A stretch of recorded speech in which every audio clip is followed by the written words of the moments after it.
অর্থনৈতিকভাবে সমৃদ্ধ হতে গেলে বা কেরিয়ারের দিক থেকে আরো উন্নততর জায়গায় যেতে গেলে তুমি কি সাজেস্ট করবে বা কি গাইড কেরিয়ারের করবে? দিকে প্রথমত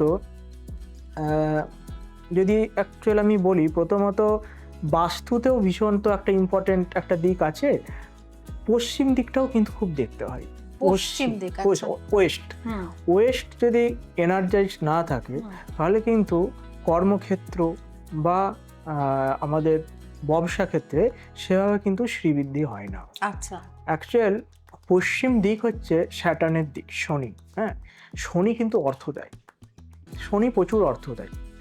এবং শুধু আমাদের যে জ্ঞান লাভ করছি এখানে কিন্তু পশ্চিম দিকের একটি ভূমিকা আছে। আর বুদ্ধি না থাকলে আমাদের কিন্তু কোনো কিছুই সম্ভব নয়। বিজনেস করতে গেলে বুদ্ধির ভীষণ দরকার আছে।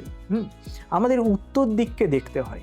উত্তর দিক হচ্ছে বুধের দিক। বুধ হচ্ছে আমাদের ব্রেন, আমাদের চিন্তা ভাবনা, অর্থাৎ বুধকে কিভাবে এনার্জাইজড করব, এগুলোও কিন্তু দেখতে হয়। অর্থাৎ অর্থনৈতিক দিক থেকে সামগ্রিক যে উন্নতি হবে সেটা বাস্তুতেও যেমন একটা প্রভাব আছে, আমাদের ন্যাটাল চার্টও কিন্তু অ্যানালাইসিস করতে হবে এবং তার সাথে বেশ কিছু শুভ কর্ম কিন্তু আমাদের করতে হবে।